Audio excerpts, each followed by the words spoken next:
सभी देशवासियों को विश्व रत्न बाबा साहब की जन्म जयंती की हार्दिक हार्दिक बधाई।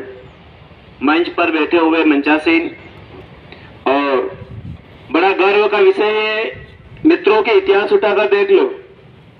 इस भारत देश में किसी भी महापुरुष की जयंती एक महीने भर तक नहीं मनाई जाती है, वो मनाई जाती है तो सिर्फ बाबा साहब की मनाई जाती है, इसलिए तुम्हें गर्व महसूस करना चाहिए। मेरा मंदसौर सुहासरा से बहुत पुराना नाता है, फेकू जैसा नाता नहीं है कि गंगा माँ ने बुलाया है, मैं सही कह रहा हूं। जब मैं यहाँ प्रथम बार जब भीम आर्मी का मुझे दायित्व मिला था तो मैं प्रथम बार उज्जैन से मोटरसाइकिल से चलकर विनोद मेयर को मैंने जिला अध्यक्ष बनाया था। ईमानदार व्यक्ति चुना था। तो मेरी जो पाठशाला की शुरुआत हुई ना राजनीति की, वो मंदसौर से हुई। तो मंदसौर से मेरा पुराना नाता है। अब मैं संगठन में कितने भी बड़े पद पर चला जाऊं, लेकिन मंदसौर के जो सुहासरा तहसील के जो लोग हैं उनको मैं भूल नहीं सकता। और खासकर विनोद मेयर ने उस समय मेरा साथ दिया जब पहली बार मुझे यहाँ पर वो कार्यक्रम वहां पे करवाया था। धन्यवाद पूरी टीम को। बाबा साहब के बारे में मैं क्या बताऊं, मेरे से बड़े बड़े विद्वान साहब ने सब कुछ बता दिया। बाबा साहब के होने की बात आई तो मैं उन लोगों को कह दूं कि इन दोगले लोग से भी सावधान रहना। इन लोगों से जो बात तो बाबा साहब की करते हैं, जो बात तो संगठन की करते हैं, जो मंच पे तो कांग्रेस भाजपा को कोसते हैं, लेकिन पर्दे के पीछे जाकर शाम को उनके गुलाब जामुन खाते। बाबा साहब की उंगलियों में उन्हें कह रहे हैं कि तुम दिल्ली पर कब्जा करो, लेकिन कुछ दलाल क्या करेंगे, प्रत्याशी के घर जाएंगे शाम को सेटिंग करने के लिए। सम्मानित साथियों, हमें वो ताकत को पहचानना पड़ेगा कि हमारा संविधान आज खतरे में है, तो हम उसको कैसे बचाएं। अच्छा ये बताओ कि एक ताकत संविधान खत्म करने की बात कर रही है और एक ताकत संविधान बचाने की बात कर रही है, तो तुम किनको वोट दोगे? संविधान बचाने वाले के दोगे कि उनको दोगे? संविधान बचाने वाले के, राइट। तो सम्मान्य साथियों, सब लोग पढ़े लिखे को बकरी चराने वाले नहीं। आप समझ गए हो कि वर्तमान में संविधान कौन बचा रहा है, संविधान कैसे बचेगा, हमारा संविधान से खतरा किसको है, उसको भी आप लोग भली बात जानते हो, नाम लेने की जरूरत नहीं। सम्मानित साथियों, मैं एक बात कह देता हूं। कुछ लोग कह रहे होंगे कि दुल्ले सिंह आजाद जी भीम आर्मी के होते हुए राष्ट्रीय अनुसूचित जनजाति विकास परिषद के कार्यक्रम में चले गए, उनको भी पेट में दर्द हो रहा था। सबसे बड़ा गद्दार तो वो है जो बाबा साहब की संविधान की, बाबा साहब की जयंती पे सम्मिलित नहीं हुए। सबसे विरोधी तो संविधान के विरोधी तुम हुए ना, बाबा साहब के संविधान।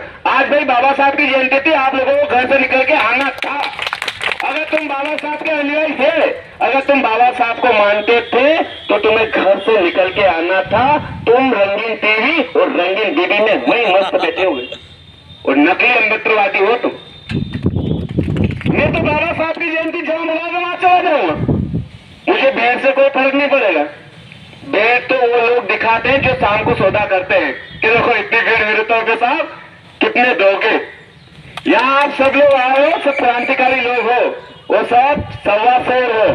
बोलते हैं गांव में कहावत है कि शेर नहीं तुम सवा शेर हो। सम्मानित साथियों, मैं धन्यवाद देता हूं, आपको शुक्रगुजार करता हूं कि जिन्होंने ये कार्यक्रम करा। सम्मानित साथियों, बात तो बहुत कुछ कहने की थी। आप लोग जानते हैं कि राजनीति में पावर है, राजनीति में ताकत है। जैसे भाई साहब ने कहा कि दिल्ली में बैठा हुआ आदेश करा नोट तुम्हारा, लेकिन वहां रातम रात उन्होंने जीरो घोषित कर दिया कि 500 का नोट जीरो। तो आपको राजनीति की ताकत पहचाननी पड़ेगी। अगर मैं कह दूं कि तुम्हारे जेब में जो नोट है वो नकली है तो तुम नहीं मानोगे, राज चलोगे। लेकिन राजनीति की गद्दी पर मैं बैठ जाऊं, अगर गलती से सीएम पीएम बन जाऊं और मैं बोल दूंगी तुम्हारे यहाँ महिलाओं के जो मंगलसूत्र है ना वो नकली है, तो आपको मानना पड़ेगा। मानना पड़ेगा, नहीं मानना पड़ेगा। तो अभी राजनीति में वर्तमान में यही लड़ाई चल रही है मंगलसूत्र की और धर्म की। अरे भाई, हमें रोजगार चाहिए, हमें भागीदारी चाहिए। अब लोग बोल दे हाँ एहसान कर दिया भाजपा ने, फलाना पार्टी ने एहसान। भाई किसी ने कोई एहसान नहीं करा है। अब जो देश में जो लड़ाई लड़ने जा रहे हैं, हम आरक्षण की नहीं लड़ाई लड़ने जा रहे, हम तो इस देश में हिस्सेदारी की लड़ाई लड़ना चाहते हैं, भागीदारी की लड़ाई लड़ना चाहते हैं। हम तो देखना चाहते हैं कि हमारे वर्ग के लोग कितने बिल्डर है।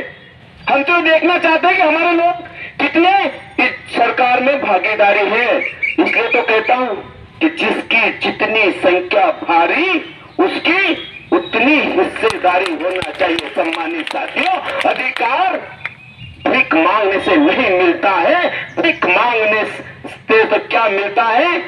कटोरे में भीख मांगी जाती है। सम्मानित साथियों, अधिकार के लिए उठना पड़ेगा, लड़ाई लड़ना पड़ेगा। और वो लड़ाई कैसे लड़ना है? तलवार की जरूरत न हो, हथियार की जरूरत नहीं। आपके अंगूठे का सबसे बड़ा हथियार है। अगर यहाँ आप बटन दबाओगे, दिल्ली में बैठा तुम्हारा आरक्षण विरोधी, संविधान विरोधी कुर्सी से नीचे गिर जाएगा। वो ताकत तुम्हारे मतदान में है। सम्मानित साथियों, ये तुम्हें बताना पड़ेगा। जितने लोग यहाँ बैठे हैं उनको कहना पड़ेगा। 2024 में अगर गलती से आ गए तो चुनाव भी नहीं होगा। ये भी आप नोट करके रख लो। एक वोट, एक सरकार, एक राज्य। अच्छा, आप एक वीडियो देखा आपने, 2 दिन से चल रहा, मेरा तो उसमें बहुत खून गर्म हो रहा है। एक राजस्थान का है, देखा नहीं आपने? उसको फांसी पे टांग दिया, जबरदस्ती टांग दिया गया। ये वीडियो राजस्थान का है। वो कब होता था मालूम है? देश की आजादी के पहले, जब राजा महाराजा थे तो वही फांसी लटका देते थे, वही न्याय कर देते थे। उस समय न्याय